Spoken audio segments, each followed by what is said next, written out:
औज़ुबिल्लाहि मिनश्शैतानिर्रजीम बिस्मिल्लाहिर्रहमानिर्रहीम। Welcome to the lecture number 4 of RKF 7 company law. कल की क्लास में हमने कुछ मज़ीद बेसिक डेफिनेशन से बात की थी कि प्राइवेट कंपनी क्या होती है, पब्लिक कंपनी क्या होती है। इससे गुज़श्ता कॉन्सेप्ट्स हमने कुछ रिवाइज़ किए थे कि consequences of separate legal entity क्या होते हैं, लायबिलिटी शेयर होल्डर की किस लिमिट तक होती है, कंपनी की किस लिमिट तक होती है, कंपनी लिमिट बाय शेयर्स क्या होती है, कंपनी लिमिट बाय गारंटी क्या होती है, फिर कंपनी लिमिट बाय गारंटी में further having share capital and not having share capital, फिर पब्लिक सेक्टर कंपनी को जाके पढ़ा और वहाँ पर अपनी क्लास का अख्ताम किया।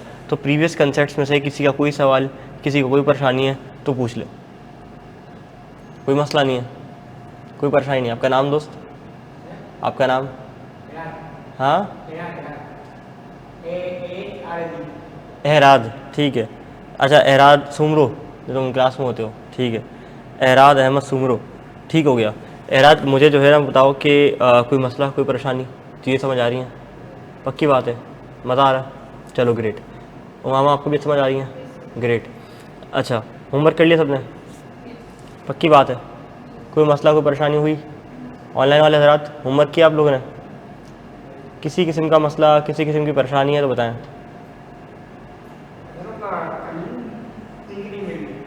लिंक नहीं मिली? कैसी लिंक? ड्राइव की लिंक? मैंने तो ग्रुप डिस्क्रिप्शन में डाली हुई है। तुम क्या व्हाट्सएप ग्रुप पे ऐड नहीं हो? नहीं हो? चलो एडमिन से बोलना कि तुम्हें व्हाट्सएप ग्रुप पे ऐड कर दे, तो वहाँ तुम्हें लिंक मिल जाएगा। ठीक हो गया मेरे भाई? चलो जी, बढ़ते हैं हम आगे होमवर्क की जानिब। सवाल नंबर 2 मैं डिस्कस कर रहा हूँ, तुम लोगों ने मुझे कंपनी का स्टेटस बताना है। हेलो हेलो, मैं क्लास में? जी जी, ओके ओके ओके ओके। चलो जी, तो तुम लोगों ने कंपनी का बताना है स्टेटस। सबसे पहली चीज़, Orange limited is a company and corporated in Pakistan and is operating branch office around the globe. क्या है ऑरेंज लिमिटेड? ये पूछता है कि कंपनी है, बॉडी कॉर्पोरेट है, दोनों हैं कि कोई भी नहीं है? दोनों हैं। क्या क्या है? कंपनी भी है और बॉडी कॉर्पोरेट भी है। फॉरेन कंपनी नहीं है, पाकिस्तान में इनकॉर्पोरेट हुई है। शाबाश, बहुत प्यारी बात की आपने। कंपनी भी है और बॉडी कॉर्पोरेट भी है।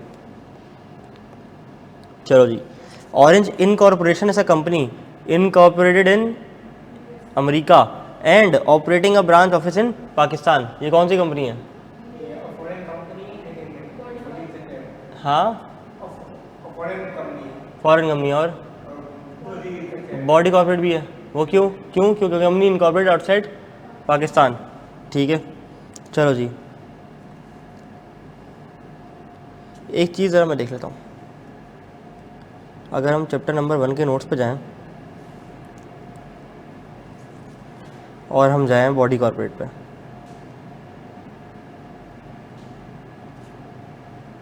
ठीक है, पढ़ा दिया, आ जाओ आगे। XYZ housing cooperative society registered as body corporate under laws relating to cooperative society. Body corporate है ना? नहीं, क्यों? एक्सेप्शन है। शाबाश, कुछ भी नहीं है। ऑरेंज इनकॉर्पोरेशन से company incorporated in USA, branch office in Pakistan, body corporate है लेकिन कंपनी नहीं है। खुद बोल रहा है, क्यों? क्योंकि उसको कंसर्न मिनिस्टर ने बोल दिया कि बॉडी कॉर्पोरेट नहीं, तो ये बॉडी कॉर्पोरेट नहीं है। तो मुझे बताओ कि क्या ये क्या है फिर? नंबर 4 पे क्या है? कंपनी भी नहीं है, बॉडी कॉर्पोरेट भी नहीं। क्यों? मिनिस्टर ने अनाउंस कर दिया कि इसको बॉडी कॉर्पोरेट नहीं दिया जाएगा, कुछ भी नहीं है। चलो, orange incorporation is a company incorporated in USA and is in operating a branch office in place of business Pakistan. क्या है ये? हाँ, बॉडी कॉर्पोरेट है और शाबाश अरहाद, बेहतरीन, कड़क दिमाग चल रहा है भाई हमारे भाई का सुबह सुबह, माशाल्लाह। चलो जी, ये मैं होमवर्क तुम लोग को इसलिए देता हूँ ताकि तुम लोग के ना प्रीवियस कॉन्सेप्ट रिवाइज हो जाए और ज़्यादातर काम हमें क्लास में ना करना पड़े। विद रिस्पेक्ट टू प्रैक्टिस, हम कॉन्सेप्ट से बात करें, रीजनेबल प्रैक्टिस करें, बाकी प्रैक्टिस तुम लोग साथ साथ करते रहोगे तो बर्डन नहीं पड़ेगा ना मुझ पर ना तुम लोगों पर इंशाल्लाह। ठीक है, चलो जी, mention the types of the following companies. Okay यार, ये कॉन्सेप्ट अभी हमने नहीं पढ़ा है तो ये वाला सवाल तुमसे नहीं होना था, हुआ भी नहीं होगा वैसे, ठीक है, क्योंकि हमने पढ़ा नहीं है बस। बाकी ये वाला हो जाना चाहिए था, ये डिस्कस कर लेते हैं। ये किया सवाल तुम लोगों ने? किया है ना? ऐसी मिसाल मैंने क्लास में कराई थी। तुम्हें याद हो कि ना याद हो, तुम्हें याद है अगर ज़रा ज़रा। हाँ बताओ क्या आंसर होना चाहिए था। कहता है कि सेक्रेटरी ने रिसेंटली ज्वाइन की है ABC प्राइवेट लिमिटेड। वो चली गई CEO के पास कि मैं, मेरे को सब आता है, मैं बहुत एक्सपर्ट हूँ, और जो है मेंबरशिप ऑफ द कंपनी जो है ना मैक्सिमम नंबर से क्रॉस कर चुकी है, ठीक है, और अब तो हमें जो है ना वो प्राइवेट कंपनी से पब्लिक इंडस्ट्री की तरफ शायद जाना पड़ जाए, क्योंकि 52 लोग हो गए हैं। और उसने जो डाटा दिया ना CEO को वो ये था, उसने बोला अच्छा कितने कॉर्पोरेट मेंबर्स हैं, 14, ठीक है समझ गया। इंडिविजुअल कितने हैं, 34, ठीक है समझ गया। कहती है कि जॉइंट शेयर होल्डिंग में 3 मिलियन शेयर्स ऐसे हैं जो कि 4 लोग जॉइंटली होल्ड कर रहे हैं। 2 होंगे, पक्की बात है। हाँ सही है। कितने होने चाहिए, कितने होने चाहिए, 2 होने चाहिए। क्यों, जॉइंटली ओन किए हुए हैं, तो 2 ऐसे हुए फिर। हाँ जॉइंटली किए हुए हैं, यानी कि 4 हैं तो क्या होंगे, 2 2, ठीक है। अच्छा जॉइंट शेयर होल्डर में जो है वो 3 भी तो सकते थे, लेकिन बताया नहीं है ना, तक बताया नहीं तो हम क्या ज़ूम करेंगे कि एक शेयर 2 लोगों ने जॉइंटली होल्ड किया हुआ है, ठीक है।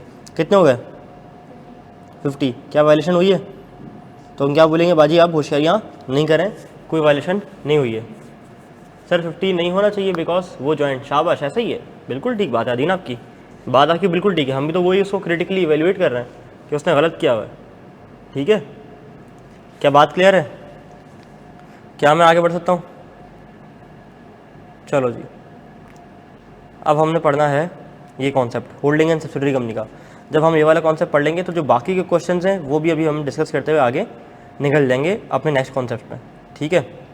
या तो देख लेंगे कि कुछ सवाल करा दी डिस्कस, कुछ सवाल होमवर्क दे दिए, ठीक है, ऐसा भी करते हैं, या सारे क्लास में भी डिस्कस करते हैं, देख लेते हैं कि क्या सिनेरियो हमारे पास बनता है।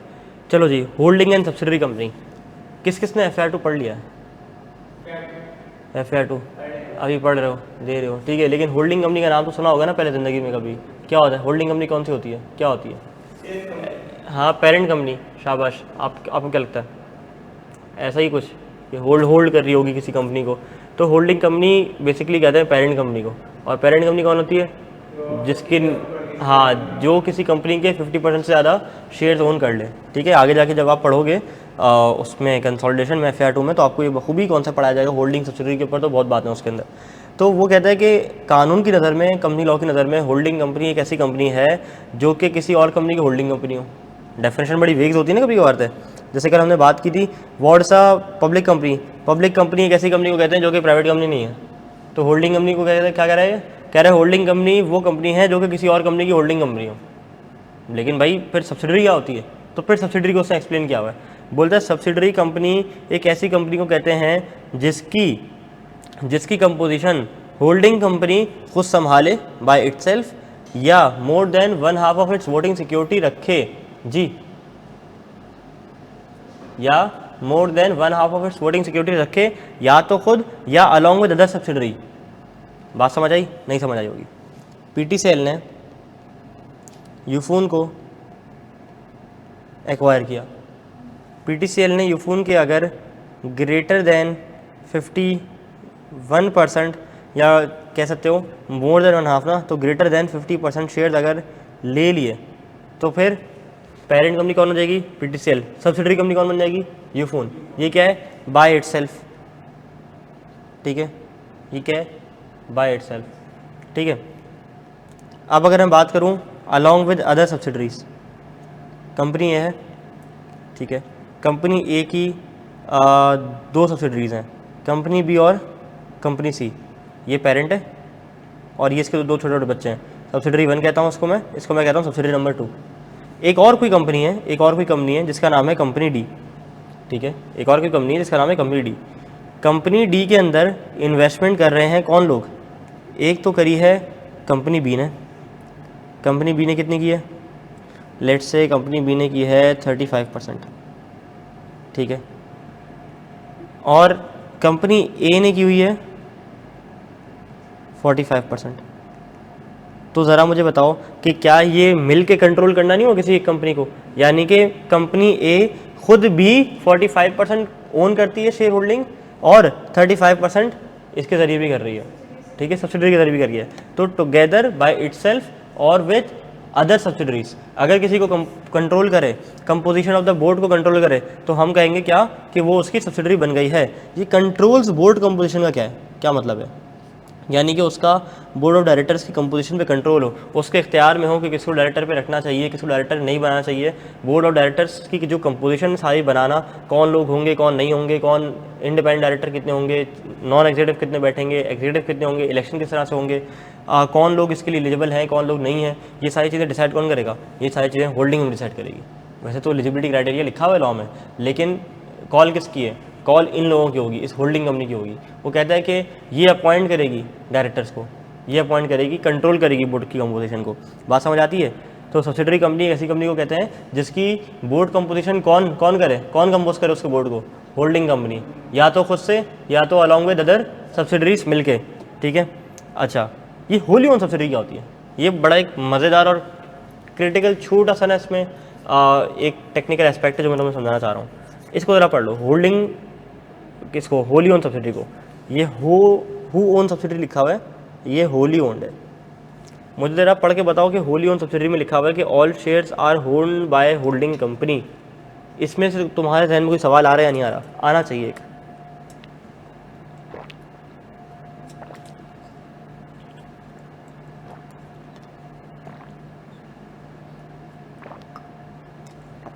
आया सवाल, नहीं आया, अच्छा चलो।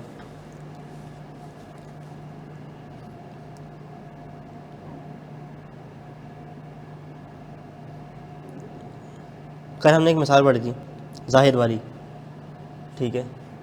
जाहिद ने एक जो है वो लिमिटेड लायबिलिटी कंपनी ऑपरेट की और उसका नाम रखा क्या, ABC SMC प्राइवेट लिमिटेड, ठीक है। और ये किसकी कंपनी थी, जाहिद की थी, ठीक है। जाहिद एक ही बंदा था, लेकिन इसने एक सिंगल मेंबर कंपनी खोल ली थी, ठीक है। एक मिसाल ही हो गई। दूसरी मिसाल, जैज़ ने वारिद को 100% एक्वायर कर लिया। इस जाहिद वाले केस में इस कंपनी के कितने मेंबर्स, एक मेंबर, वो कौन, जाहिद। अपेरेंटली इस केस में क्या हो रहा है, जब जैज़ ने वारिद को एक्वायर किया तो कितने मेंबर बन रहे हैं, एक, लेकिन वारिद तो सिंगल मेंबर कंपनी नहीं बनी। हाँ, तो इस केस में और दूसरे केस में फ़र्क क्या है, ये सवाल ही आना चाहिए था कि भाईजान आपने पहले पढ़ाया कि होल अपना सिंगल मेंबर कंपनी वो कंपनी होती है जिसका सिर्फ एक ही वो मालिक होता है, एक ही मेंबर होता है। फिर आप कह रहे हो होली ओन सब्सिडरी, कैसी सब्सिडरी है जिसके सारे शेयर्स होल्डिंग कंपनी के पास हों। अगर इसके सारे शेयर्स 100% होल्डिंग कंपनी के पास चले जाएंगे तो सिंगल मेंबर कंपनी बन जाएगी। सवाल ही आना चाहिए था, हाँ आना चाहिए था ना। तो अब इसका जवाब क्या है, इसका जवाब ये है कि तुम्हारी बात बिल्कुल ठीक है, सिंगल मेंबर कंपनी बन जानी चाहिए, लेकिन इस केस में लोग करते क्या हैं, तुमने एक वो पढ़ा होगा सब्सटेंस ओवर लीगल फॉर्म, ठीक है। एक सब्सटेंस होता है, एक लीगल फॉर्म होती है। तो इन सब्सटेंस तो हमें लगता है कि ये 100% एक्वायर कर लिए इसने, और कर भी लिए। इस केस में लोग करते क्या हैं कि ये तो अगर एक शेयर अपने पास रखेगा ना, तो मिनिमम नंबर ऑफ मेंबर्स कितने होते हैं प्राइवेट कंपनी के, अगर प्राइवेट को एक्वायर किया कितने होते हैं, दो होते हैं ना। मिनिमम नंबर ऑफ पीपल कितने होते हैं, अरहद, दो होते हैं। अगर जैज़ ने वारिद को एक्वायर कर लिया प्राइवेट को, अगर मैं एज्यूम कर रहा हूँ वारिद प्राइवेट है, तो ये कितना हो गया, एक। ये मिनिमम नंबर ऑफ मेंबर्स की क्या हो गई, वायलेशन हो गई ना। तो अब क्या करेगा, अब जैज़ क्या करेगा, जैज़ के पास एक तरीका है, एक रास्ता है, एक दरवाज़ा है, जो कि इसको कानून ने दिया हुआ है, मसला नहीं है, जात नहीं है, एक दरवाज़ा है। ये कौन सा दरवाज़ा है भाई, ये थोड़ा सा मरीज दरवाज़ा बन गया, डी बन गया बल्कि, ये दरवाज़ा है भाई, हाँ ये दरवाज़ा है। इस दरवाजे के अंदर से वो जाएगा और अपने डायरेक्टर को बुलाएगा, ठीक है, या अपने एक फ्रेंड को बुला लेगा, या अपने कुछ एम्प्लॉयज़ को बुला लेगा, और इसको बोलेगा भाई मैं तुम्हारे नाम पे 1 शेयर दे रहा हूँ, तुम्हारे नाम पे 2 शेयर दे रहा हूँ। तो क्या हो जाएगा, मिनिमम नंबर ऑफ़ मेंबर्स जो वायलेशन थी वो ख़त्म हो जाएगी, यानी कि इनके नाम पे शेयर रखवा देगा। और ये नहीं कि ये शेयर लेके कल को भाग जाएँ, बोले चल भाई तूने शेयर रखवा दिया मैं भाग रहा हूँ, नहीं। ये क्या कर सकता है, इसके पास ऑप्शन है, या तो जॉइंटली रखवा ले, जैज़ अपने नाम पे भी रखवा ले और एम्प्लॉय के नाम पे कंबाइंड रखवा ले, जैज़ अपने नाम पे रखवाए और डायरेक्टर के नाम पे रखवा ले, या तो ऑल टुगेदर उनके नाम पे रखवा दे और लिमिटेशन दे दे उसको कि भाई साहब ये जो मैं तुम्हें शेयर दे रहा हूँ ना, ये सिर्फ मिनिमम नंबर ऑफ मेंबर्स की वायलेशन ना हो, जस्ट दे रहा हूँ, तुम इसको बेचोगे नहीं, तुमने इसको जब बेचना है मुझे आके बेचना है, ताकि मुझे जिसको बेचना हो मैं आगे खुद बेचूंगा, तुम इसको नहीं बेच सकते, रिस्ट्रिक्शन लगा सकते हैं। बात समझ आ रही है? थोड़ा टेक्निकल तो नहीं हुआ कुछ? हाँ हो गया टेक्निकल थोड़ा सा, कुछ समझ नहीं आया तो बताओ, रिपीट कर देता हूँ।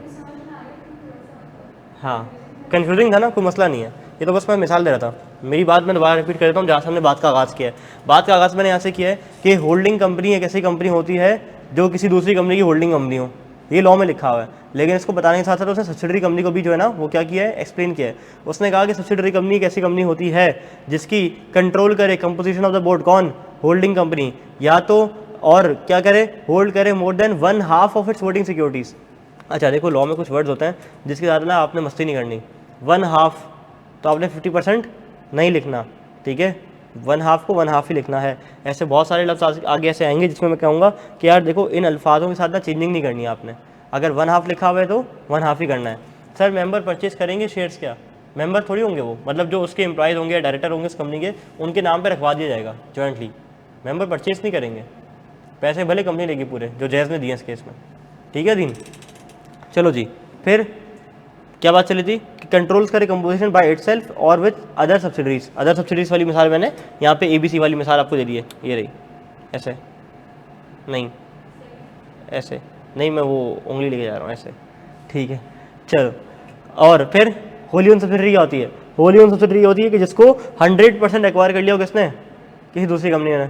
बात समझ आती है? क्या मैं आगे बढ़ सकता हूँ?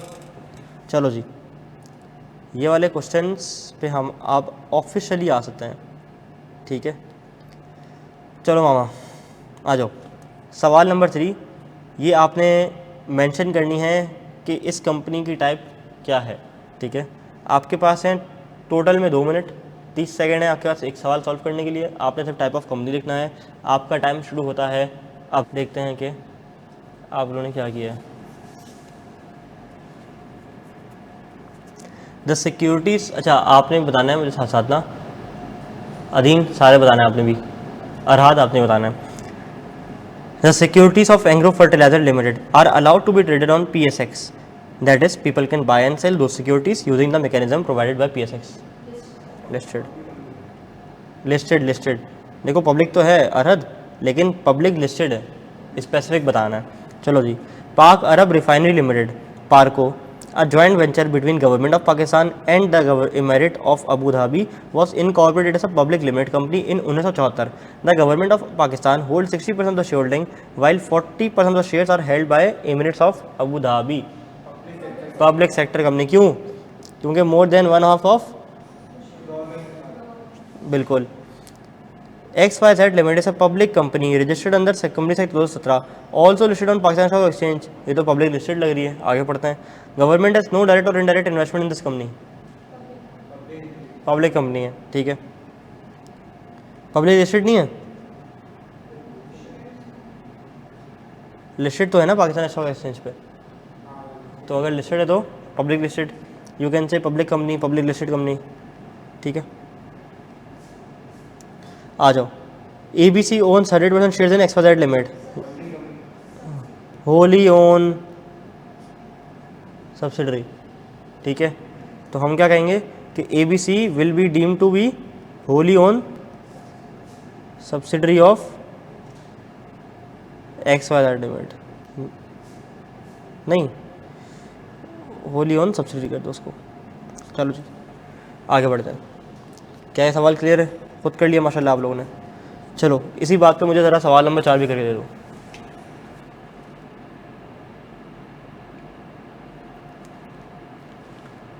करें डिस्कस? अरहाद करूँ डिस्कस? चलो जी। Hill limited owns 40% securities of voting in stone limited. जब भी ऐसा सवाल है ना, एक डायग्राम बनाना, अच्छी सी डायग्राम बनाना। ये कौन है? HL। ये कौन है? SL। इसके 2 किलोमीटर दूर एक और कंपनी अगर आती तो ये आ रही ना, स्टाइलिश स्टोन आ रही है, SSL आ रही है, इसको ले आते हैं। अब इनके रिश्ते बनाना इंतहाई आसान हो जाएगा इंशाल्लाह। कहता है HL own 40% voting securities in stone limited only but has a power to elect the majority of the directors due to a contractual arrangement with other share holders. कह रहा है कि ये जो हिल भाई है ना, हिल भाई, इसमें अपेरेंटली तो 40% रखते हैं, लेकिन कंपनी में इनकी चलती बहुत है, और इन्होंने दूसरे शेयर होल्डर से अरेंजमेंट किया हुआ है कि जो तुम्हारी वो है ना वोटिंग पावर, उसको मैं इस्तेमाल कर लूँगा, ठीक है, जो तुम्हारे राइट्स है ना वो मुझे दे दो। कॉन्ट्रेक्चुअल अरेंजमेंट कर लिया कि मेरे पास पावर है कि मैं मेजॉरिटी ऑफ डायरेक्टर्स जो है वो अपॉइंट कर सकता हूँ। तो क्या ये होल्डिंग बनेगी? बनेगी, बिल्कुल बनेगी। क्यों? थ्रू कॉन्ट्रेक्चुअल अरेंजमेंट कर लिया इसने, ठीक है। More than one of voting securities का मतलब होता क्या है कि डिसीजन मेकिंग पावर मिल जाती है। तो भले वोटिंग पावर इसकी कम है, भले वो उसकी शेयर होल्डिंग कम है, लेकिन इसकी डिसीजन मेकिंग पावर है इस कंपनी में, इसका मतलब है इसको होल्ड करता है। तो ये क्या है, मैं कहूँगा कि पहले केस में HL होल्डिंग है और SL क्या है, सब्सिडरी है। आगे बढ़ जाओ। Stone limited hold 80% voting securities इन स्टाइलिंग, इस क्या है, स्टाइलिश स्टोन लिमिटेड, कितना, 80%। तो पहले केस में मैं क्या कहूँगा, पहले केस में क्या कहूँगा, HL कौन है, पेरेंट है, और SL क्या है, सब्सिडरी है। दूसरे केस में मैं क्या कहूँगा, दूसरे केस में मैं कहूँगा कि SL कौन है, पेरेंट है, और SSL कौन है, सब्सिडरी है। क्यों? क्योंकि ये 80% खरीदती है। लेकिन ये बताओ कि HL कंट्रोल कर रहा है ऊपर से बैठ के, टॉप कुर्सी पे बैठे कंट्रोल कर रहा है किसको, SL को, और SL किसको कंट्रोल कर रही है, SSL को। तो तुम्हें क्या नहीं लगता कि ये SSL को भी कंट्रोल करेगी? करेगी ना। कैसे? एक घर में जो है ना वो 3 जनरेशन रहती हैं, दादा अब्बू, वालिद साहब और वालिद साहब का बेटा, ठीक है, यानी कि दादा, फिर बाप और वो पोता। तो दादा की किस पे चलती है, अपने बच्चों पे तो चलती है, बेटों पे तो चलती है, तो वो पेरेंट है, वो सब्सिडरी है। और जो उसके जिस बच्चों पे वो चला रहा है उसके भी तो बच्चे हैं, तो वो अपने बच्चों को डांट डपट कर सकता है, सारी चीज़ें कर सकता है, उनके ज़िंदगी के फैसले ले सकता है, ऐसा ही है ना। लेकिन क्या तुम्हें नहीं लगता कि ओवरऑल जो घर का निज़ाम है वो कौन चला रहा है, दादा। अगर बच्चे को कोई मसला होता है तो वो क्या करेगा, दादा अब्बू से जो है ना वो फेवर ले लेगा। दादा दादी तो वैसे ही इतना बच्चों को लाड प्यार करते हैं, ठीक है, तो हमने अपने घर में भी देखा है। तो होगा क्या कि तुम्हें नहीं लगता कि उस घर का निज़ाम इनडायरेक्टली कौन कंट्रोल कर रहा है, दादाजी। कि अगर दादाजी कल को इन्फ्लुएंस करना चाहें अपने बेटे के डिसीजन को अपने पोते के हक में, तो कर सकते हैं, नहीं कर सकते, कर सकते हैं। तो इस केस में भी क्या हो रहा है कि HL इनडायरेक्टली कंट्रोल कर रहा है SSL को, या नहीं कर रहा, बिल्कुल कर रहा है। तो in the third case HL कौन है, अल्टीमेट पेरेंट कहलाता है। ये अल्टीमेट पेरेंट का लफ्ज़ इस्तेमाल ना भी करूँ, लेकिन ये अल्टीमेट पेरेंट है। और SSL क्या है, इसकी सब सब्सिडरी, ऐसी सब्सिडरी, यानी कि सब्सिडरी की सब्सिडरी को हम कहते हैं सब सब्सिडरी, ठीक है। क्या मेरी बात क्लियर है?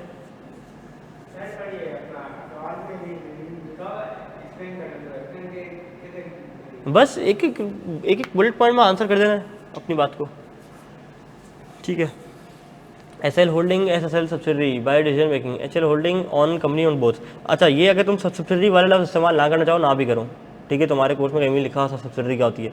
लेकिन अगर तुम कहना चाहो कि HL होल्डिंग है और उसको कंट्रोल करती है SSL को, तो ये बात भी ठीक है। क्या बात क्लियर है? क्या मैं आगे बढ़ जाऊँ?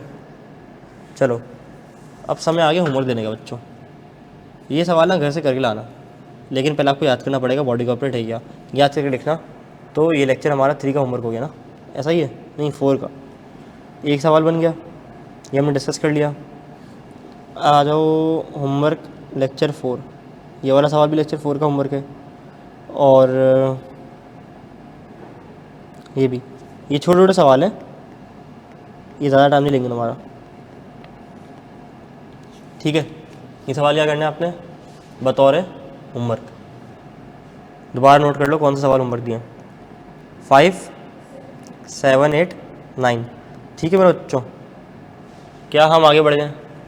क्या हम अपनी बात को आगे बढ़ा सकते हैं? रेजोल्यूशन देना कंपनी, रेजोल्यूशन का मतलब क्या होता है? देख के तो लग रहा है कोई तब्दीलियाँ हो रही हैं, रेजोल्यूशन पास हो रही है बहुत बड़ी, क्या हो रहा है? डिसीजन, कंपनी के फैसलों को कहते हैं रेजोल्यूशन। 2 तरह की रेजोल्यूशन होती हैं, 2 तरह के फैसले, 2 तरह के लोग रेजोल्यूशन पास कर सकते हैं। एक को हम कहते हैं बोर्ड रेजोल्यूशन, एक को हम कहते हैं स्पेशल रेजोल्यूशन या ऑर्डिनरी रेजोल्यूशन। बोर्ड रेजोल्यूशन क्या होती है? वो रेजोल्यूशन जो कि बोर्ड ऑफ डायरेक्टर्स पास करें, और जो रेजोल्यूशन मेंबर्स पास करें उसको उसमें भी दो तरह की होती हैं, एक होती है ऑर्डिनरी, एक होती है स्पेशल। दोबारा रिपीट कर रहा हूँ, दो तरह के लोग रेजोल्यूशन पास कर सकते हैं। नंबर 1 बोर्ड ऑफ डायरेक्टर्स, ऐसी रेजोल्यूशन जो बोर्ड ऑफ डायरेक्टर्स पास करें वो बोर्ड रेजोल्यूशन कहलाती है। ऐसी रेजोल्यूशन जो मेंबर्स पास करें वो मेंबर्स रेजोल्यूशन पास करती कहलाती है। और मेंबर भी दो तरह की रेजोल्यूशन पास कर सकते हैं, या तो ऑर्डिनरी या तो स्पेशल। ये ऑर्डिनरी स्पेशल क्या है? ऑर्डिनरी वो जो मेजॉरिटी ऑफ मेंबर्स अप्रूव करते हैं, यानी कि मोर देन 1/2। और स्पेशल रेजोल्यूशन वो जो मोर देन 3/4। मैं बताऊंगा, इसके बारे में बात करूंगा, लेकिन एक ओवरव्यू दे रहा हूँ कि दो तरह के लोग पास कर सकते हैं, बोर्ड और मेंबर्स। बोर्ड रेजोल्यूशन पास कर सकते हैं और मेंबर्स कर सकते हैं। मेंबर्स में भी फिर दो तरह की होती हैं, एक ऑर्डिनरी एक स्पेशल। ऑर्डिनरी जो मोर देन 1/2 और स्पेशल जो 3/4। 3/4 मतलब 75% बन गया तुम्हारा। तो तुम इसको 50 और 75% से याद रख सकते हो। अब हम बात करते हैं आगे रेजोल्यूशन इन द कंपनी। सबसे पहले बात करते हैं कि वोटिंग राइट। देखो, किसी की भी शेयर होल्डर का वोटिंग राइट या जो बेसिक शेयर होल्डिंग के राइट अटैच होते हैं, ये इसके बुनियादी और पैदाइशी हक हैं। ये राइट इससे कोई नहीं छीन सकता। और जो ये अपना वोटिंग राइट एक्सरसाइज करता है वो किस किस तरह से कर सकता है, इसके बारे में बात की जा रही है। तो वो कहता है कि जनाब, अगर आपको बीइंग अ शेयर होल्डर अपना वोटिंग राइट एक्सरसाइज करना है तो या तो आप फिजिकली प्रेजेंट होके जो है अपना वोट एक्सरसाइज कर लो, या तो आप थ्रू वीडियो लिंक ज्वाइन कर लो, या एक प्रॉक्सी अपॉइंट कर लो, या पोस्टल बैलेट से चले जाओ। अब ये क्या सारी चीज़ें होती हैं ये हम पढ़ेंगे। एक सवाल हमारे पास आ गया है, डायरेक्टर रेजोल्यूशन क्या है? डायरेक्टर रेजोल्यूशन कहलाते हैं डायरेक्टर्स के फैसले को, यानी कि बोर्ड ऑफ डायरेक्टर 6 बैठे और कहा कि हमें क्या शुक्ला साहब की कंपनी से रॉ मटेरियल परचेज करना चाहिए या नहीं। 8 डायरेक्टर बैठे थे, 5 ने बोला हाँ करना चाहिए, 3 ने बोला नहीं करना चाहिए। तो क्या पास हो गई रेजोल्यूशन? हो गई ना। क्यों? क्योंकि मेजॉरिटी ऑफ डायरेक्टर्स ने अप्रूवल अपना दे दिया। ये डायरेक्टर की रेजोल्यूशन है, ये जिसे हम कहते हैं बोर्ड रेजोल्यूशन। आगे जगह जगह हम चैप्टर नंबर 2 में पढ़ेंगे कि बोर्ड रेजोल्यूशन पास करनी चाहिए है। तो बोर्ड रेजोल्यूशन क्या है? इटसेल्फ डायरेक्टर्स की रेजोल्यूशन। क्या बात समझ आती है? अब हम बात करते हैं कि वोटिंग राइट किस किस तरह से एक्सरसाइज होता है। सर आपने नाम किया है, हैं? मेरा नाम पूछ रही हो? आपने नेम किया है? नहीं, ये तो उर्दू में पूछो, तो इंग्लिश में मुझे सवाल समझ नहीं आ रहा।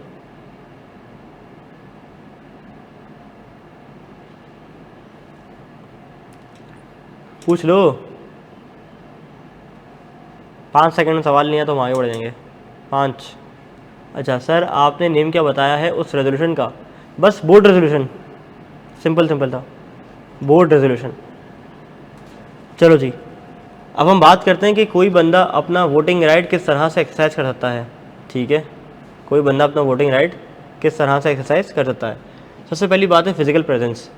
जहाँ मीटिंग हो रही है उस वक्त वो मौजूद हो, उसका ओपिनियन लिया जाए। हाँ भाई गुप्ता साहब, आप बताएं कि आपका इस बारे में क्या ओपिनियन है। वो कहेगा कि जनाब भूम, मुझे तो सप्लायर चोर लगता है, मैं तो उसके हक़ में नहीं हूँ। ठीक है, मैं डायरेक्टर के इलेक्शन के हक़ में नहीं हूँ, मैं इसको वोट नहीं देना चाहता। फिजिकली उनको बिठाया जाए, उनसे बात की जाए, उनकी राय ली जाए। ये क्या है? अपना वोटिंग राइट एक्सरसाइज कर रहे हैं फिजिकली। जब मीटिंग होती है ना कंपनी की, तो फिजिकली जो है ना वो शेयर होल्डर्स को बुलाया जाता है, यानी कि जो एनुअल जनरल मीटिंग होती है उसमें हर शेयर होल्डर को नोटिस जाता है कि कंपनी में ये फैसले होने वाले हैं, आप अपनी फिजिकल प्रेजेंस शो करें। तो जो भी प्रेजेंट होगा उससे क्या कर लिया जाएगा? पूछ लिया जाएगा, यानी कि या तो शो ऑफ हैंड के जरिए या पोलिंग सिस्टम के जरिए। वो कौन बनेगा करोड़पति भी नहीं होता, ऑडियंस से पोल लेते हैं, या तो पोलिंग सिस्टम या तो शो ऑफ हैंड के जरिए हम काउंट कर लेंगे कितने लोग इसके हक में हैं। ठीक है। Number 2, through a video link. कुछ ऐसे केसेस भी होते हैं कि शेयर होल्डर कहें कि जनाब जिस टाउन में, जिस सिटी में मीटिंग हो रही है हम उसमें दस्तियाब नहीं है, हम फैसलाबाद में, लड़काने में, शक्कर में, गुजरावाला में, नवाबशाह में, पिंडी में, लाहौर में, अडियाला में। ठीक है, और हम जो है ना वो नहीं कर सकते वीडियो लिंक के थ्रू मीटिंग अटेंड, या हम अमेरिका में बैठे हैं तो आप क्या अपना फिजिकली नहीं अटेंड कर सकते, तो आप क्या करो, हमें एक वीडियो लिंक दे दो। तो कंपनी चाहे तो उन मेंबर्स को वीडियो लिंक फैसिलिटी भी दे सकती है, लेकिन उनके पास कोई स्पेसिफिक शेयर होल्डिंग होना चाहिए। वो हम आगे जाके चैप्टर नंबर 8 में पढ़ भी लेंगे इंशाल्लाह। ठीक है। Number 3, by appointing a proxy. ये प्रॉक्सी क्या होती है? एजेंट। शाबाश, सही बोला भाई ने, बिल्कुल ठीक बोला रहा, शाबाश। Proxy is more of A agent, जो कि अपने बताए हुए बंदे के बिहाफ पे उसके मुताबिक काम करेगा। ठीक है, जैसे मिसाल के तौर पे मेरी यूनिलीवर में शेयर होल्डिंग है, मैंने अरहत को कहा अरहत भाई मैं नहीं जा सकता, आप जाओ मेरे बिहाफ पे यूनिलीवर, और वहाँ ये डायरेक्टर का इलेक्शन हो रहा है, उसमें जो है ना गजनफर साहब जो है वो इलेक्शन लड़ रहे हैं, तो आप क्या करो, उनके हक़ में वोट डाल दो। तो मैंने इसको समझा दिया और मैंने इसको प्रॉक्सी अपॉइंट कर दिया। अब प्रॉक्सी अपॉइंट कैसे करेंगे, किसको करेंगे, कब करेंगे, क्या तरीका होगा, chapter number 8 meetings and resolution में हम डिटेल में स्टडी करेंगे। उसके ऊपर बात मैं अभी नहीं कर रहा, सिर्फ बता रहा हूँ बाय अपॉइंटिंग का प्रॉक्सी होती क्या है। तो मैंने अरहत भाई को अपॉइंट किया, मैं मीटिंग में नहीं जा सका, मैं घर पे आराम कर रहा था, सो रहा था। अरद भाई गए, सुबह उठे, प्रॉक्सी फॉर्म मैंने जमा करा दिया था, कंपनी को बता दिया था कि मेरे बिहाफ पे एक बंदा आएगा जिसका नाम है अरद अहमद सुमरू। अरद भाई जाएंगे और जो करना होगा वो अरद भाई खुद करेंगे। अब भले वो शो ऑफ हैंड हो, भले वो पोलिंग हो, जिसमें जिसको इजाज़त मिलेगी वो उसमें पार्टिसिपेट करके मेरे बिहाफ पे वोट कर लेगा। ठीक है, अब सवाल आना चाहिए यहाँ पे, क्या प्रॉक्सी का मेंबर होना ज़रूरी है? क्या अरहद के पास भी यूनिलीवर के शेयर होना ज़रूरी है कि वो यूनिलीवर में जाए? आइडियली यस, लेकिन अगर आर्टिकल्स में कह दे कि नहीं प्रॉक्सी सिर्फ मेंबर होना चाहिए तो फिर सिर्फ मेंबर होना चाहिए। आर्टिकल ऑफ एसोसिएशन पता है ना क्या होती है कि कंपनी के इंटरनल मामलात कैसे चलेंगे, वो कंपनी हर कंपनी अपना डिज़ाइन करती है, हर कंपनी अपना डिज़ाइन करती है। आगे जाके हम पढ़ेंगे चैप्टर नंबर 2 में डिटेल में आर्टिकल ऑफ एसोसिएशन में कि किस तरह बनते हैं, क्या होता है, किस तरह बाइंडिंग होता है कंपनी के ऊपर, वो सारी चीज़ हम पढ़ेंगे। ये बाय पोस्टल बैलेट क्या है? ख़त व किताबत का ज़माना कि ख़त आया कि हम जो है यूनिलीवर में 4 डायरेक्टर्स या 5 डायरेक्टर या 6 डायरेक्टर अपॉइंट करने जा रहे हैं, उसमें से नॉमिनीज़ की लिस्ट आई है 8। आप बताएं जिन 4 के हक़ में हैं उन 4 के आगे आप टिक करके अपना साइन कर दें। मैंने रिसीव किया डाक, मैंने पढ़ा, मैंने साइन किया, टिक किया, उसको लिफाफे में डाला, पोस्ट ऑफिस गया, पोस्टल बैलेट में डाला और उनके पीओ बॉक्स नंबर पे रवाना कर दिया। ठीक हो गया, पीओ बॉक्स पे क्या कर दिया, रवाना कर दिया। तो ये मैंने अपना वोटिंग राइट एक्सरसाइज कर लिया। तो बताना क्या चाह रहा है कि अपना वोटिंग राइट फिजिकल भी, वीडियो लिंक के थ्रू भी, प्रॉक्सी अपॉइंट करने के साथ भी और पोस्टल बैलेट के थ्रू भी कर सकते हो। और वीडियो लिंक फैसिलिटी जब भी अवेलेबल होगी अगर कंपनी ने प्रोवाइड की है, अगर कंपनी चाहे तो प्रोवाइड ना भी करे। ठीक है, चलो जी, क्या हम आगे बढ़ जाएं कि यहाँ तक किसी को कोई मसला, कोई परेशानी, कोई प्रॉब्लम किसी भी किस्म की तो डिस्कस कर लें। वहाँ समझ आ रहा है?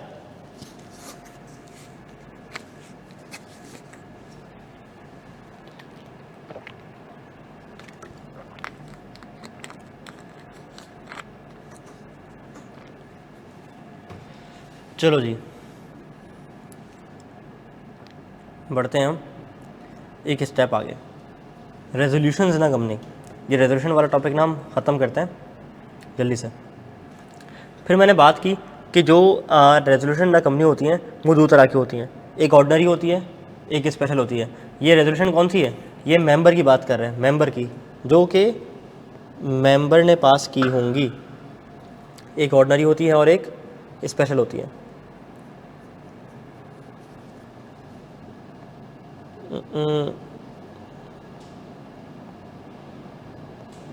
ये मेंबर्स की रेजोल्यूशन है। सबसे पहले कहते हैं ऑर्डिनरी रेजोल्यूशन क्या होती है। कहते हैं कि ऑर्डिनरी रेजोल्यूशन एक ऐसी रेजोल्यूशन होती है which is pass bye simple majority, present in person, proxy और थ्रू पोस्टल बैलेट। इनके मतलब बखूबी हमने ऊपर सीख लिए हैं। कहते हैं कि रेजोल्यूशन, ऑर्डिनरी रेजोल्यूशन एक ऐसी रेजोल्यूशन को कहते हैं जो कि सिंपल मेजॉरिटी ने पास की हो, अब चाहे वो फिजिकली प्रेजेंट हो इन पर्सन, थ्रू प्रॉक्सी हो या थ्रू पोस्टल बैलेट हो। बस इतनी सी बात थी कि ऑर्डिनरी रेजोल्यूशन एक ऐसे रेजोल्यूशन को कहते हैं जो कि सिंपल मेजॉरिटी पास करे और पर्सन में हो, प्रॉक्सी के थ्रू आए या पोस्टल बैलेट के थ्रू आवे। क्या बात क्लियर है? क्या मैं आगे बढ़ जाऊँ? भाई आप सीट रिजर्वेशन के लिए आए? हाँ रख दो, हाँ सही है। जगह घेर मुहिम है। हाँ हाँ पता है मुझे, जगह घेरने के लिए भाई। ठीक है, कब्ज़ा करने में जो है ना वो नंबर 1 आज भी दूसरे नंबर पर है। ठीक है, ये लोग पहले नंबर पे आते हैं जो कि आके जो है दूसरों की जगह घेरते हैं। चलो जी आगे आ जाओ। स्पेशल रेजोल्यूशन, स्पेशल रेजोल्यूशन की डेफिनेशन ना बड़ी खूबसूरत है और ये पूछी भी जा चुकी है पास्ट पेपर में, तो ये आपने याद करनी है। वो कहता है कि स्पेशल रेजोल्यूशन एक ऐसी रेजोल्यूशन है which is pass by members not less than 3/4 majority present in person through proxy और through postal ballot for which at least 21 days notice have been given. क्या कहा मैंने? स्पेशल रेजोल्यूशन एक ऐसी resolution को कहते हैं जो कि पास की जाए not less than 3/4 majority of the members present in person और प्रॉक्सी और थ्रू पोस्टल बैलेट, और जिसका नोटिस कम से कम 21 दिन पहले दे दिया जाए। ऐसी रेजोल्यूशन को स्पेशल रेजोल्यूशन कहते हैं। बिल्कुल बिल्कुल बिल्कुल स्पेशल रेजोल्यूशन का नोटिस जाएगा, ठीक है, 21 दिन पहले। और 21 दिन पहले बता दिया जाएगा उस नोटिस के अंदर कि हम जो है जनाब 10 दिसंबर को एक मीटिंग करने जा रहे हैं, इसके अंदर हम ये स्पेशल रेजोल्यूशन पास करने जा रहे हैं जिसका एजेंडा ये है। आप सारे मेंबर्स इसको देख लीजिए, समझ लीजिए, पढ़ लीजिए और मीटिंग में हाज़िरी ले आइए, ठीक है। एक बात मैंने कही थी बॉडी कॉर्पोरेट की डेफिनेशन पढ़ाते हुए, क्या कि exceptions are always part of main definition. जैसे बॉडी कॉर्पोरेट में हमने पढ़ा था ना कि but does not include cooperative society, और वो जो जिसको रेलेवेंट स्टैच्यू ने मना कर दिया हो, तो मैंने कहा था कि जब भी प्रेजेंट इन पर्सन क्या है, प्रेजेंट इन पर्सन ये है मैं, आम इंसान, ठीक है, मैं खुद बजाते खुद जा रहा हूँ, चल के जा रहा हूँ, बैठ रहा हूँ, उठ रहा हूँ, खुद कर रहा हूँ, मैं खुद बजाते खुद चला गया मीटिंग के अंदर, ये कहलाता है प्रेजेंट इन पर्सन, ठीक है। चलो जी, हमारी बात क्या चली थी, कहाँ पहुँचे थे हम, 21 डेज नोटिस का। तो बता दिया जाएगा कि जनाब हमारा एजेंडा है, डिस्कस होना है 10 दिसंबर को, तो आपने आके अपनी हाज़िरी लगानी है और आपने इस रेजोल्यूशन में अपना पार्ट लेना है। अच्छा, फिर मैंने बात की थी कि exceptions are always part of the main definition, ठीक है, जैसे बॉडी कॉर्पोरेट में थी, तो वैसे स्पेशल रेजोल्यूशन की डेफिनेशन की भी एक एक्सेप्शन है। वो क्या कहता है कि अनलिस्टेड कंपनी के केस में, अनलिस्टेड कंपनी के केस में एक और जो है ना वो चीज़ माफ़ी है, वो कहता है कि कम अज़ 21 दिन के नोटिस को जो ना वायलेट किया जा सकता है। इसकी एक्सेप्शन है कब, अगर सारे मेंबर अग्री कर जाएं कि हाँ हम शॉर्ट टर्म नोटिस पे आ जाएंगे, अगर सारे मेंबर्स अग्री कर जाएं कि हम शॉर्ट टर्म नोटिस पे आ जाएंगे तो ये किया जा सकता है। क्या बात क्लियर है? बस, क्या डायग्राम बनी है, वाह, ठीक है। तो कहता है कि in case of special resolution, in case of special resolution less than 21 days का नोटिस भी दिया जा सकता है अगर सारे members entitled to vote and attend such meeting so agree. क्या मेरी बात समझ आती है? आओ इस स्पेशल रेजोल्यूशन को ना यहाँ से पढ़ा दूँ।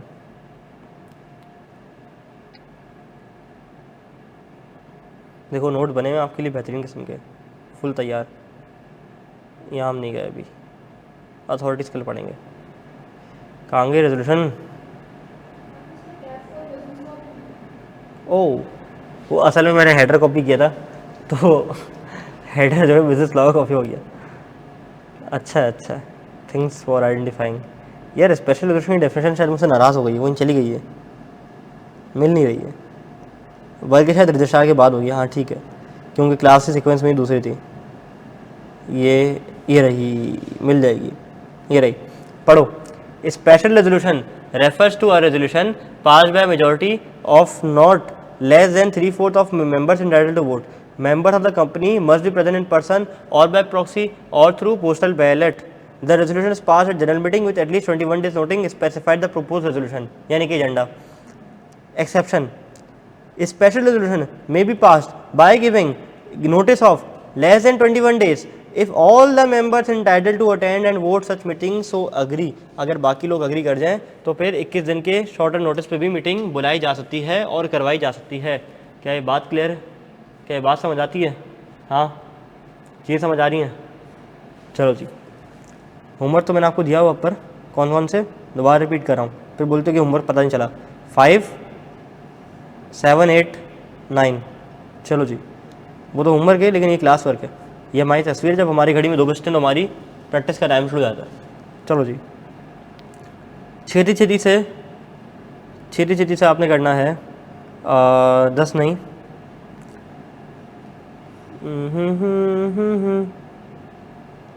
11, 12 भी नहीं, 10, 11, 12 भी नहीं करेंगे हम पढ़ेंगे पहले मेंबर की डेफिनेशन अगले दिन, उसके बाद जो है ना वो हम मेंबर पे आएंगे। चलो बल्कि काम करता हूँ, मैं निकाल लेता हूँ अभी।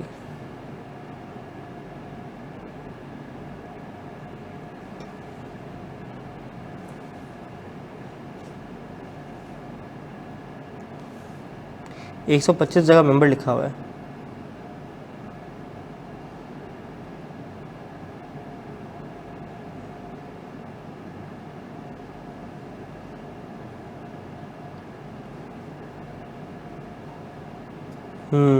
ये रही,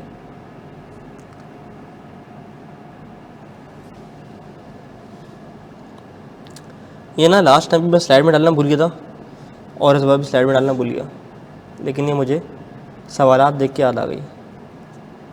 ये एक छोटी सी डेफिनेशन है जो अगर हमने अभी कवर कर ली ना तो इंशाल्लाह हमारा जो है मेंबर वाला एरिया कवर हो जाएगा। आ जाओ, ये एक डेफिनेशन है मेंबर की, कि हम बार बार कह रहे होते हैं member share holder, member share holder, तो ये क्या होती है। अच्छा, एक फरमाइश आई है बड़ी स्पेशल किस्म की कि सर एक क्लास ड्राफ्टिंग कैसे करें, उस पर रखें, रखनी चाहिए। हाँ ऐसा है, ठीक है, रखनी चाहिए तो रख लेंगे, कोई मसला वाली बड़ी बात नहीं है। ठीक है, जो हम क्वेश्चंस करते हैं ना, तो एक काम ये करूँगा कि फिर मैं ना इस तरह की क्लास नहीं रखूँगा, ये वाली फिज़िकल। ठीक है, मैं वो ड्राफ्टिंग की एक क्लास ना तुम लोगों की फरमाइश पे इस वीकेंड पे, या जब चैप्टर ख़त्म हो जाए तो तब रख लूँ। चैप्टर नंबर 1 की जो अच्छे सवालात होंगे ना, उसको हम सॉल्व कर लेंगे, और वो मैं ले लूँगा फिर घर से बैठ के। संडे को रख लूँ, फिर मसला तो नहीं है। ठीक है, संडे को रख लूँगा, क्योंकि देखो ये जो एक्स्ट्रा फरमाइशी क्लास है ना, फिर उसके लिए मैं नहीं चाह रहा, क्योंकि देखो ये आईपैड है, ये पेन है, अब ड्राफ्टिंग कैसे करनी है वो सब कुछ ना, जब तक मैं टाइप करूँगा ना, अच्छे से फॉर्मेट बना के आपको दिखाऊंगा, तो मेरे लिए ज़्यादा उसको कन्वे करना आसान होगा। तो मैं काम ये करूँगा कि मैं ड्राफ्टिंग के लिए एक स्पेशल क्लास रख लूँगा आपकी, कि ड्राफ्टिंग किस तरह से करनी है, लॉ की किस तरह से सवाल सॉल्व करने हैं। तो वो चैप्टर बाय चैप्टर ना हम इंशाल्लाह कर लेंगे, या तो एक ही बार कर लेंगे, सारे सवाल आपने वैसे ही सॉल्व करने हैं, या तो हम चैप्टर बाय चैप्टर कर लेंगे। तो देखते हैं, इस वीकेंड तक तो चैप्टर हमारा ख़त्म नहीं होगा, अभी तो उसको हैं लगेंगी। लास्ट टाइम इस पर लगी थी मेरी तकरीबन 7 से 8 क्लासेस, अब जो 4 हुई है ना, समझो आधा हुआ है, क्योंकि इसके अंदर बाकी आगे NPO है और कुछ और चीज़ें हैं जिस पे टाइम लगता है थोड़ा सा, रजिस्ट्रार वगैरह पे, अथॉरिटीज़ पे, और फिर प्रैक्टिस क्वेश्चन हैं, फिर केस स्टडीज़ हैं। तो या तो केस स्टडी को होमवर्क देने के बजाय, केस स्टडी में तो होमवर्क नहीं देना मैंने अब तक कोई नहीं दिया ना, तो जो केस स्टडी वाला पोर्शन है कोशिश करूँगा कि उसको मैं उसकी क्लास संडे पे रख लूँ।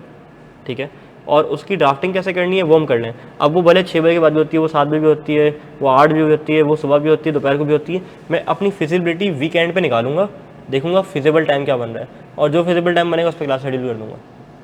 घर पे बैठे क्लास लूँगा सुकून से, तसल्ली से। ठीक है, कैमरा ऑन करना हो तो वो छोटा सा कैमरा आ जाएगा साइड पे, लेकिन तुम लोगों का काम हो जाएगा। ठीक है, पक्की बात है। क्या मैं आगे बढ़ जाऊँ? चलो जी, अच्छा आइडिया दिया, ये हम कर सकते हैं। चलो, the subscribers to the memorandum of association are deemed to have agreed to become members of the company on its registration and every other person. देखो, जब कंपनी बनती है ना, तो वो जो 4 दोस्त थे ना, 4 दोस्त हमारी मिसाल में, उमामा थी, उंजिला थी, आदित्य था और कपूर था। ठीक है, ये 4 लोग कहाँ गए थे? ये 4 लोग गए थे कंपनी बनाने की सोच में एक ऑफिस, जिसे हम कहते हैं रजिस्ट्रार, आगे जाके हम पढ़ेंगे। ये 4 लोग गए रजिस्ट्रार के पास और कहा, रजिस्ट्रार साहब हम कंपनी बनाना चाहते हैं। तो रजिस्ट्रार ने नाम वगैरह भी देखा होगा कि ABN कंपनी क्या नाम अवेलेबल है, क्या मैं इनको नाम दे दूँ। ये नेम क्लॉज के अंदर सारी बातें हम चैप्टर नंबर 2 में पढ़ेंगे, इसलिए मैं डिस्कस नहीं की ये वाली बातें, कंपनी बनाने वाली बात है। कंपनी हमने बना दी। तो ये जो 4 लोग गए ना, इस इरादे से कि हम एक कंपनी बनाएंगे, और मैं 4 लाख, मैं 3 लाख, मैं 2 लाख, मैं 1 लाख दूंगी। तो ये जो इनका 1 मिलियन कैपिटल था जो उन्होंने बनाया, इन लोगों को कहते हैं, इन 4 लोगों को ज्वाइंट नाम दिया जाता है सब्सक्राइबर्स का। ठीक है, जब ये इस इरादे से अपने घर से निकले और रजिस्ट्रार के दफ्तर गए कि हम जो है क्या करेंगे, हम कंपनी के शेयर्स को सब्सक्राइब करेंगे, तो इनका नाम दे दिया गया सब्सक्राइबर्स। फिर क्या हुआ, इनका कंपनी ना प्रोसेस में चली गई, प्रोसेस चलता रहा चलता रहा चलता रहा चलता रहा चलता रहा, फिर इनको कंपनी के शेयर्स अलॉट हो गए। ठीक है, जब इनको कंपनी के शेयर्स अलॉट हो गए, हर किसी को एक एक शेयर अलॉट हो गया, तो इनको नाम दे दिया गया किसका? शेयर होल्डर्स का। ये सब्सक्राइबर्स और शेयर होल्डर्स में एक बुनियादी फ़र्क है। अब मेंबर किसे कहते हैं, ये कंप्लीट कर लो पहले। अब मेंबर किसे कहते हैं? वो कहता है कि ये subscriber to the memorandum. Memorandum क्या होता है? Memorandum of association. कहता है ये जो 4 लोग गए सब्सक्राइबर्स बन के मेमोरेंडम ऑफ एसोसिएशन को, इनको माना जाएगा कि इन्होंने अग्री कर लिया है कि हम बनेंगे मालिकान, मेंबर बनेंगे कंपनी को। और मेंबर हर उस बंदे को कहते हैं, ये जो 4 इनिशियल लोग वो, और हर वो बंदा। ये लोग मेरे पास फिर आए और कहा कि उदैद भाई हमारी कंपनी में इन्वेस्ट करोगे? मैंने बोला मुझे क्या मिलेगा? आपको अच्छा डिविडेंड देंगे, आपका ख्याल रखेंगे, आप टेंशन ना लो। बोला अच्छा। एक मैं भी आ गया, मैंने अपने दोस्त को बता दिया, उसने अपने दोस्त को बता दिया, तो 3 शेयर होल्डर हम और लिया है। अब देखो डेफिनेशन क्या कह रही है। डेफिनेशन कहती है कि और हर वो बंदा जिसको ये अलॉट किया गया है और जिसका नाम किसी भी किस्म की किसी भी क्लास के शेयर्स में दे दिया गया है, तो मैं वो बंदा आ गया। हर वो बंदे में मैं और मेरा दोस्त जिसको ये शेयर्स अलॉट किए गए हैं। ठीक है, अच्छा आगे क्या कह रहा है? एनी क्लास और kind of shares. Any class और काइंड ऑफ शेयर्स, इसको ज़रा ना होल्ड कर लो। ये क्या होता है? देखो एक शेयर के ना डिफरेंट क्लासेस होते हैं, डिफरेंट काइंड्स होते हैं। तुमने शायद कभी बचपन में सुना हो, FR1 में देखा हो, ऑर्डनरी शेयर, प्रेफरेंस शेयर्स, कोई नाम सुना होगा। तो शेयर्स की भी different classes and different kinds होती हैं, जी हम चैप्टर नंबर 5 में स्टडी करेंगे। जब मैं कहूँगा ना कि इस चैप्टर में करेंगे स्टडी, तो हम इंशाल्लाह करेंगे भी। तो वो कहता है कि जिसको किसी भी किस्म के शेयर्स अलॉट करवा दिए गए हों, फिर कहता है कि in relation to a company not having share capital, यानी कि कौन सी कंपनी होगी वाली, बोलो जल्दी बोलो। ऐसी कंपनी जिसका शेयर कैपिटल ना हो तो क्या कहते हैं? हाँ, ऐसी कंपनी जिसमें शेयर कैपिटल ना हो कौन सी होती है? अदीन बताओ। महा नाम क्या क्या कहते हैं उसको? ऐसी कंपनी जिसमें शेयर कैपिटल ना हो, कल पढ़ा है यार, मैं एक्सपेक्ट करता हूँ हम लोग बता दोगे, ऐसा तो नहीं करो।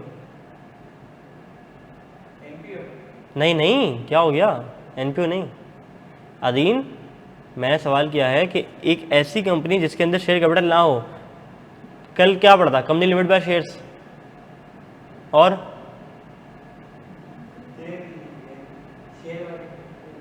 दूसरी कौन सी होती है? कैसे भूल सकते हो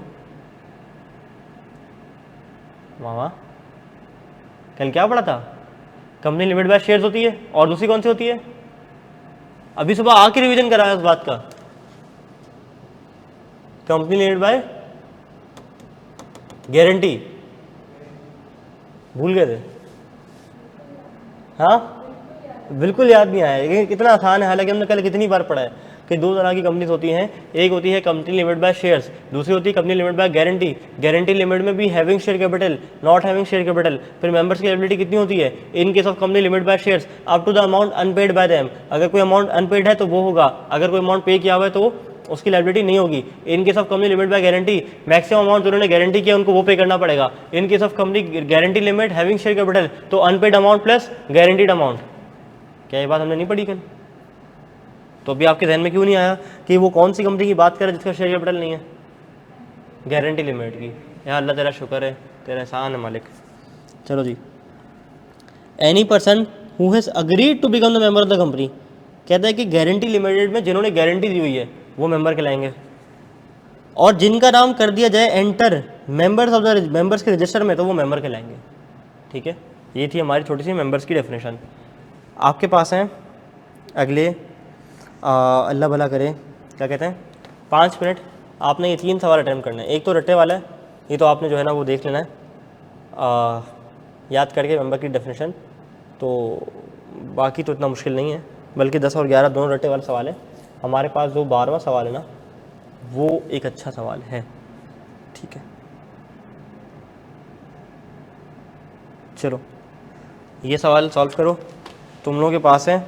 अब लिखो स्पेशल सोल्यूशन जो तुमने पढ़ी है ना, जो तुम्हें समझ आता है उसको ज़रा बुलेट पॉइंट्स अपने पास लिख।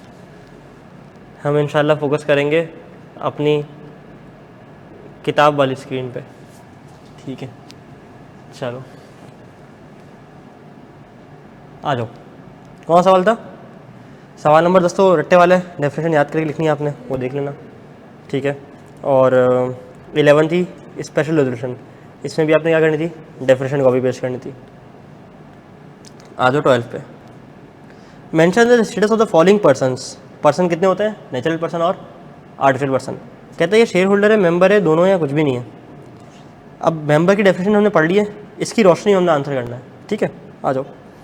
कहते हैं कि अदील मेंबर है ABC गारंटी लिमिटेड का, इसका शेयर कैपिटल नहीं है। ठीक है, अदील ने गारंटी की है कि वो कंट्रीब्यूट करेगा 1 मिलियन अगर वाइंडिंग अप हो गई। तो बताओ अदील क्या है? अदील मेंबर है, शेयर होल्डर है नहीं, क्यों? सही है, शाबाश। Maria, along with other members of her family, subscribed a memorandum for registration of a company XYZ Private Limited. The company has registered, but the share certificate have not been printed and allotted yet. बताओ, member है क्यों? अब shares तो मिले नहीं है, लेकिन member तो है ना, तो मेंबर है, शेयर होल्डर है? मेंबर है, क्यों? क्योंकि उसने इरादा कर लिया कि मैं पक्की पक्की इंशाल्लाह इस जो है कंपनी की शेयर होल्डर बनूंगी। मेंबर है लेकिन शेयर होल्डर नहीं है, क्यों? क्योंकि शेयर्स अभी अलॉट नहीं हुए हैं। जब शेयर सर्टिफिकेट मिल जाएगा तो क्या बन जाएंगी बाजी? मेंबर। चलो जी, ये हमारी हो गई चौथी क्लास का इख्तिताम। होमवर्क में आपने करने सवाल नंबर 7, 8 एंड व्हाट 5 भी है, 5, 7, 8, 9 ये आपने करके आना है। इंशाअल्लाह ताला कल की क्लास में हम आगाज़ करेंगे कुछ एक इंटरेस्टिंग टॉपिक का जिसका नाम है एसोसिएशन नॉट फॉर प्रॉफिट। ये मैं बड़े दिल से पढ़ाता हूँ, बड़े मज़ा मुझे आता है पढ़ाने में, क्योंकि ये हमारी ज़िंदगियों में हम काफ़ी सारी ऐसी नॉन फॉर प्रॉफिट ऑर्गेनाइजेशन है जिसको हम देख रहे हैं। ठीक है, अच्छा शाबाश शदीन, आपने बिल्कुल ठीक आंसर दिया। अच्छा, तो बहुत सारी ऐसी ऑर्गेनाइजेशन है जो कि नॉट फॉर प्रॉफिट है। आई कैप भी नॉट फॉर प्रॉफिट है। ठीक है, वहाँ की, हाँ वहाँ की। ठीक है, तो हम जाके आगे पढ़ेंगे कि एसोसिएशन नॉट फॉर प्रॉफिट क्या होती है, किस तरह से बनती है, किस तरह से चलती है, क्या कायदे कानून को फॉलो करने होते हैं, और अगर कायदे कानून उन्होंने फॉलो नहीं किए तो फिर उनके ऊपर क्या पेनल्टी लग सकती है, और उनके लाइसेंस कब छीन लिया जाएगा। और फिर मज़ीद आगे हम कहानी को आगे बढ़ाएंगे। और इसमें हो भी सकता है कि हमें एक लेक्चर लगे, हो सकता है हमें एक से ज़्यादा लेक्चर लग जाए एसोसिएशन नॉट फॉर प्रॉफिट के अंदर। ठीक है, तो बस चलो, ये आपने होमवर्क सवाल करने हैं। और आज दिन क्या है, वेडनेसडे। ठीक है, अगले 2 दिन हमारी इंशाल्लाह और क्लास होगी, फिर देखते हैं कि अगली क्लास कब शेड्यूल करनी है। ठीक है, चलो जी, अपना बहुत सारा ख्याल रखें और दवाइयाँ हिलाने के साथ साथ वक्त लेते रहिए। इंशाल्लाह अगली क्लास में मुलाकात होती है। अस्सलाम वालेकुम।